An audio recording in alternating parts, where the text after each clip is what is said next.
এই ক্লিপটা দিয়ে শুরু করলাম এপিসোড। অনেকে কইবে পাগল ছাগল, এদের কথার গুরুত্ব দেওয়ার লাভ আছে, কিন্তু এটা কথা শুনলে আপনাদের গা কলে শিউরে উঠবে।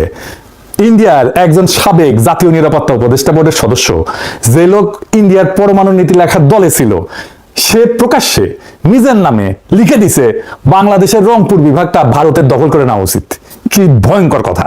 কোনো রাগঢাক নাই, কোনো ইঙ্গিত না, সরাসরি শিরোনাম লিখেছে। দেখেন, ইংরেজি যেহেতু লিখেছে ঠিকই লিখেছে না, বাংলাতে হচ্ছে যে শিলিগুড়ি করিডোর চওড়া করো, বাংলাদেশের রংপুর বিভাগ দখল করো। চিন্তা করেন কি হইতেছে। আর আমগারে সরকার বুঝে বুঝে আঙুল চুষিচ্ছে। আগে বুঝে নেই চিকেন নেক জিনিসটা আসলে কি, শিলিগুড়ি করিডোরটা কি। আগে শুনেছেন, তাও আবার বলি, শুনলে তো অসুবিধা নাই। এটা একটু দেখান ম্যাপে। ইন্ডিয়ার উত্তর পূর্বের 8টা রাজ্য, আসাম, মেঘালয়, ত্রিপুরা, মণিপুর, মিজোরাম, নাগাল্যান্ড, অরুণাচল, সিকিম, এই পুরো অঞ্চল মূল ভারতের সাথে জোড়া লাগানো আছে একটা সরু গলার মতো জমি দিয়া। নাম শিলিগুড়ি করিডোর বা চিকেন নেক, ডাক নাম হইতেছে চিকেন নেক, মুরগির গলার মতো আর কি। কত সরু জানেন? সবচেয়ে সরু জায়গাটা 20 থেকে 22 কিলোমিটার। এই সরু গলাটার এক পাশে নেপাল, আর এক পাশে ভুটান, আর নিচে বাংলাদেশ, আর একটু উপরে চীনের চুম্বি উপত্যকা। এই গলা যদি কেউ একবার চাইপা ধরে, ভারতের 8টা রাজ্য মূল ভারত থেকে বিচ্ছিন্ন হয়ে যাবে। এক কোপে মাথা আলাদা। এই কারণে ইন্ডিয়া এই করিডোরটা নিয়ে সবসময় আতঙ্কে থাকে। এই জন্য ইন্ডিয়ানরা একটা ভয়ঙ্কর সমাধানের কথা বলা শুরু করলো। সমাধানটা কি? দুর্বল গলা চওড়া করতে হবে। কেমনে? বাংলাদেশের জমি কাইটে নিয়ে। এবার আসেন ওই লোকের কথায়, যার কথা দিয়ে শুরু করেছিলাম, ভারত কারনাদ নাম। উই কোনো পাগল না, পাগল ছাগল না, কোনো ইউটিউবের গরম গরম বক্তাও না।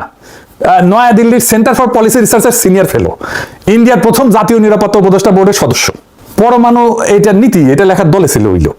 নিজেকে পরিচয় দেয় ভারতের সবচেয়ে অগ্রগণ্য রক্ষণশীল স্ট্র্যাটেজিস্ট বলে। তো এই লোক লিখলো, হুবহু শুনেন কি লিখলো। ওই লিখলো, ইন্ডিয়ার উচিত সামরিকভাবে বাংলাদেশের রংপুর বিভাগটা সিনায় নেওয়া আর সীমান্তটা সোজা করে ফেলা। বালুরঘাট গাইবান্ধা রেখা বরাবর, ওই রেখাটা মনে রাখেন, ওই জায়গায় ফিরে আসবো। বালুরঘাট গাইবান্ধা রেখাটা মনে রাখেন। তার ভাষায়, করিডোর চওড়া করা এখন জাতীয় নিরাপত্তার অপরিহার্যতা। কিভাবে দখল করবে? কারনাদ 2টা পথ বলে দিচ্ছে। প্রথম পথ হইতেছে ভদ্রভাবে কিনে নেওয়া। বলিছে ভারত ইন্ডিয়া ঢাকাকে প্রস্তাব দিতে পারে 16,000 বর্গ কিলোমিটার রংপুর বিভাগটা 10 থেকে 20 বিলিয়ন ডলারে কিনে নিবে। বাংলাদেশের তো 104 বিলিয়ন ডলার ঋণ। এই টাকা দিয়ে নাকি সেই ঋণের বোঝা কিছুটা কমবে। ওই নাম দিছে এটাকে লুইজিয়ানা পারচেজ, মানে আমেরিকা ফ্রান্সের কাছ থেকে লুইজিয়ানাটা কিনে নিয়েছিল ওই আর কি। তো যদি ঢাকা রাজি না হয়, তাহলে দ্বিতীয় পথ সামরিক অভিযান, সোজা বাংলায় যুদ্ধ করে কেটে নেওয়া। কিন্তু এর মধ্যে সবচেয়ে ভয়ঙ্কর অস্ত্রটা হইতেছে, সে বলতেছে রংপুর বিভাগে মানুষ থাকে প্রায় 1,80,00,000। কারনাদ এই মানুষগুলোকে নিয়ে কি লিখছে জানেন? লিখছে এই জনগোষ্ঠীকে সামরিক অভিযানের অংশ হিসেবে বাংলাদেশের ভেতরে ঠেলে দেওয়া উচিত। শুধু তাই না, আরো এক ধাপায় বলছে জনসংখ্যা বিনিময়ের প্রস্তাব দিছে। বাংলাদেশের 1,30,00,000 যে হিন্দু আছে, তাদের আর রংপুরে 1,80,00,000 মুসলমানের মধ্যে অদল বদল করে ফেলা হোক। মানে বাংলাদেশ হয়ে যাবে পুরোপুরি মুসলমানের দেশ, আর রংপুর হয়ে যাবে হিন্দুর দেশ ভারতের। বুঝেছ? ভাবেন একবার, একজন সাবেক রাষ্ট্রীয় নিরাপত্তা উপদেষ্টা প্রকাশ্যে একটা প্রতিবেশী দেশের ভূখণ্ড দখল আর কোটি কোটি মানুষকে জোর করে উৎখাত করার কথা লিখতেছে। আর আমাদের সরকার বসে আছে চুলে আঙুল চুষিচ্ছে। এটা একটা লোকের কথা না, এটা একটা প্যাটার্ন।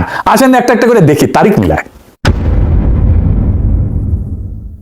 প্রথম লেখা 2024 সালের 9 ডিসেম্বর। দিনটা মনে রাখেন। এই দিন ইন্ডিয়ার পররাষ্ট্র সচিব বিক্রম মিশ্রি ঢাকা আইসিছিল, এসে ওয়াকারুজ্জামান প্রভুপাদের সাথে গোপনে মিটিং করে গেছিল প্রফেসর ইউনূস সরকারের আমলে। এবার ওই দিনই ওই স্বরাজ্য ম্যাগাজিনে সাবেক এডিটোরিয়াল ডিরেক্টর জগন্নাথ একটা লেখা ছাপল। শিরোনাম, বাংলাদেশের হিন্দুদের জন্য কেন ভারতের দ্বিজাতি তত্ত্ব সমাধানে মনোযোগ দেওয়া উচিত। এই লোক কি লিখলো শুনেন। ওই লিখলো যে ভারতের উচিত গোপনে এবং প্রকাশ্যে যত বেশি সম্ভব হিন্দুকে ভারতের সীমান্তবর্তী বিভাগগুলোতে সরায় আনা, যাতে পরে তাদের সামরিকভাবে রক্ষা করা যায়। আর বিচ্ছিন্ন করার জন্য 3টে বিভাগের নাম বলছে, রংপুর, সিলেট আর খুলনা।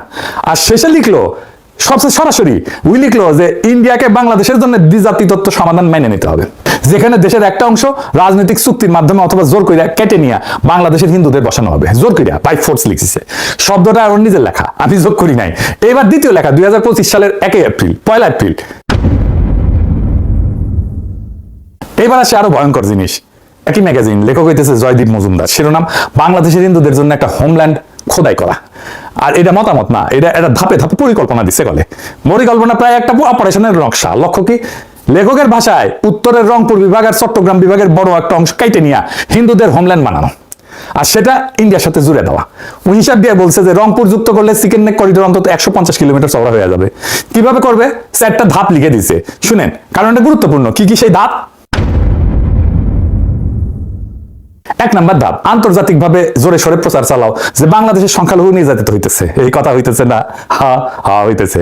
ধাপ 2 নাম্বার, এইটা সবচেয়ে গুরুত্বপূর্ণ। বাংলাদেশের সংখ্যালঘু সংগঠনগুলোকে টাকা পয়সার সম্পদ দিয়া আন্দোলনে নামো, যাতে ইসলামপন্থীরা খেপে যায় আর পাল্টা আক্রমণ করে। 3 নাম্বার ধাপ, সে পাল্টা আক্রমণটাকে অজুহাত বানাও। 4 নাম্বার ধাপ, তার ভাষায় হুবহু যত দ্রুত সম্ভব রংপুর আর চট্টগ্রাম দখলে একটা দ্রুত সামরিক অভিযান চালাইতে হবে। আর ওই লিখেছে 71-এ যেমন মুক্তিযোদ্ধা বানানো হয়েছিল, তেমনি সংখ্যালঘুদের আগে থেকে প্রস্তুত করতে হবে ভারতীয় বাহিনীকে সাহায্য করার জন্য। খেয়াল করেন 1971-এর রেফারেন্স তারা নিজেরাই বলতেছে, আর একটা 71 বানাও, কিন্তু এইবার দখলের জন্য, স্বাধীনতার জন্য না বাংলাদেশের। আর সবচেয়ে গা শিরোটা অংশটা এখনো বাকি, জনসংখ্যা বিনিময়, পপুলেশন এক্সচেঞ্জ। ওই লেখায় মজুমদার লেখায় ভুবু লিখছে রংপুর আর চট্টগ্রাম থেকে পূর্ণ জনসংখ্যা বিনিময় হতে হবে। রংপুরের 1,53,00,000 মুসলিম আর চট্টগ্রামের 1,15,00,000 মুসলিমকে দেশের বাকি অংশে সরাই দিতে হবে, যাতে 1,44,00,000 হিন্দু বৌদ্ধ খ্রিস্টানের জায়গা হয়। হিসাবটা একবার ভাবে, প্রায় 2,67,00,000 মানুষ তাদের জন্মভিটা থেকে উৎখাত, হিন্দুরাও মুসলমানরাও, শুধু ধর্মের কারণে।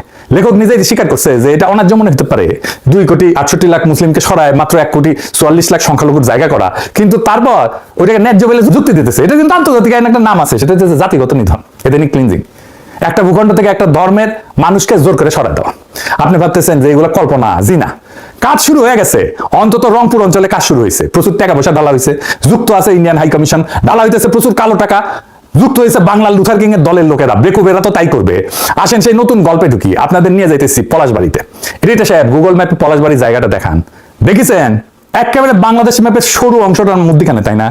ও ছিল না বালুরঘাট গাইবান্ধা রেখা, ওইটা যদি রংপুর কাইটে নিতে হয় তাদের দাদাদের পরিকল্পনা অনুসারে, তাহলে এটাই মোক্ষম জায়গা যেখানে আপনার এটা ভালো হোল লাগবে। আচ্ছা আসেন আপনাদের এই জায়গার একটা অংশে নিয়ে যাই।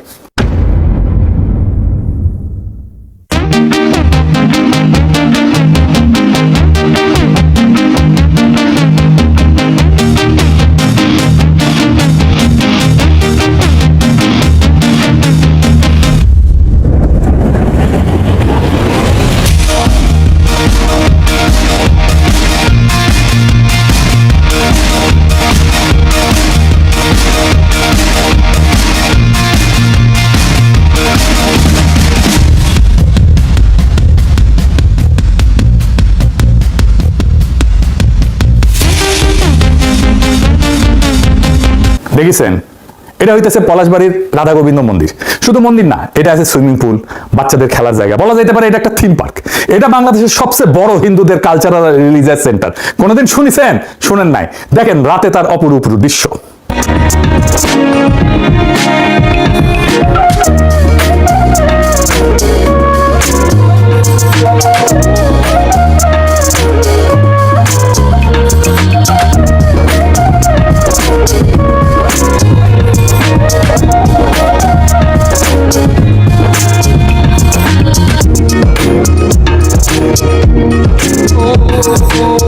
দেখেছেন, ঠিক এই জায়গায় একটা সুবিশাল রাম মূর্তি হইতেছে, ভারতীয় সহকারী হাই কমিশনার উদ্বোধন করেছে। এই যে দেখেন, একই জায়গায় আর একটা সুবিশাল কৃষ্ণ মূর্তি হয়েছে, সেটা উদ্বোধন করেছে ভারতীয় সহকারী হাই কমিশনার। এই পলাশবাড়িতে গীতা মহোৎসব হয়েছে এই জায়গায়, এই মন্দিরে। ওইখানেও আসছে ইন্ডিয়ান সহকারী হাই কমিশনার। বাংলাদেশের হিন্দু সম্প্রদায় তাদের ধর্মাচার করবে উৎসাহ উদ্দীপনার সাথে, এটা খুবই আনন্দের কথা। কিন্তু ইন্ডিয়ান হাই কমিশনের কাম কি, কি আমরা পরে দেখবো। আমি ভাবলাম পলাশবাড়িতে মনে হয় হিন্দু সম্প্রদায়ের লোকজন বেশি, বা প্রচুর বড় লোক আছে হিন্দুরা। খোঁজ নিয়ে দেখলাম পলাশবাড়ি উপজেলা 2011 সালে আদমশুমারি অনুযায়ী হিন্দু জনসংখ্যা 15,640 জন। সেই সময় উপজেলার মোট জনসংখ্যা ছিল 2,44,792 জন, মুসলিম 2,29,030 জন, হিন্দু 15,640 জন। অর্থাৎ হিন্দু জনসংখ্যা ছিল মোট জনসংখ্যার 6.4% আর মুসলিম 92.48%। মানে সবচেয়ে কম হিন্দু দূষিত এলাকা বাংলাদেশের মধ্যে এটা। তার স্ট্র্যাটেজিক লোকেশনটা দেখেন, আমাদের দেশের জন্য ভৌগোলিকভাবে নাজুক একটা জায়গা। এত বড় স্থাপনা মূর্তি করা অর্থায়ন করতে এসেছে। আমাদের গোয়েন্দারা কি সংবেদনশীল নাজুক ভৌগোলিক জায়গায় একের পর এক সুবিশাল মূর্তি বসানোর বিষয়টা কি ক্রিটিক্যালি অ্যানালাইজ করছে? করেননি। এটা কে প্রতিষ্ঠা করছে জানেন? আসেন সেটা দেখি। হরিদাস চন্দ্র তরণী দাস, আরো নাম আছে, সেটা পরে দেখবো। সে আবার বেশ প্রগতিশীল, অসাম্প্রদায়িক, দুস্থ রোজাদের সাহায্য করে। দেখেন, সে এই অঞ্চলে সব হিন্দু ধর্মীয় স্থাপনার দখল নিছে। দেখেন শ্মশানের দখল নিছে, সেটা আবার প্রতিবেদন করতেছে টুপি মাথায় দিয়ে এক মুমিন মুসলমান। দেখেন, এই কেন্দ্রীয় শ্মশান ঘাটের নিয়ন্ত্রণ ভার তুলে দেওয়া হয় হরিদাস চন্দ্র বাবুর হাতে। আজ থেকে 15-16 দিন আগে এই কেন্দ্রীয় শ্মশান ঘাটের নিয়ন্ত্রণ হরিদাস বাবু গ্রহণ করেন। দেখেছেন, বেকাত্তর টিভি আবার নিউজ করিচ্ছে এটা নিয়ে, দেখেন।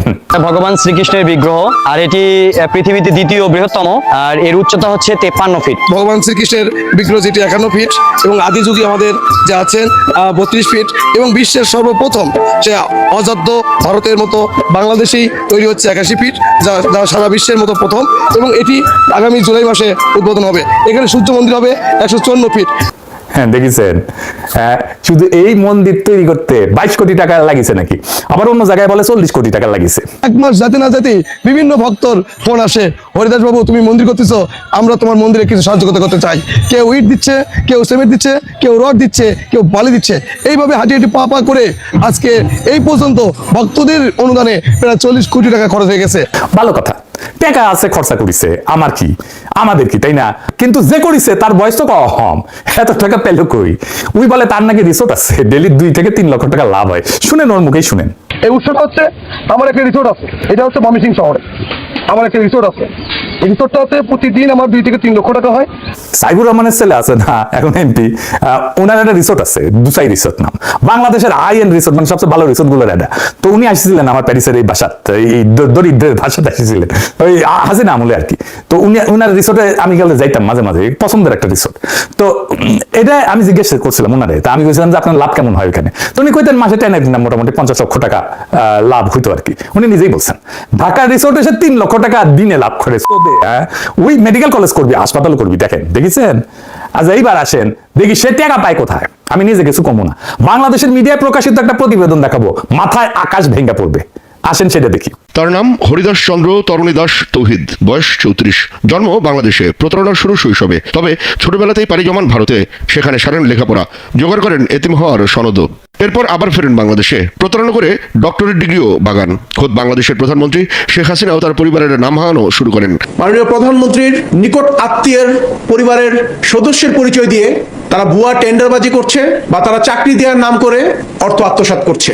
দেখেছেন, ওই হিন্দু না মুসলমান সেটা বড় প্রশ্ন না, প্রশ্ন হইতেছে ইন্ডিয়া থেকে ট্রেনিং নিয়ে আসিছে, গেছিল ছোটবেলায়, আসিছে ট্রেনিং নিয়ে, চাইনিজ ট্রেনিং নিয়ে আসিছে, সোনা সোনা চালানের, এসির মিস্ত্রি আর সবজি বিক্রেতা ছিল। স্থানীয় সচেতন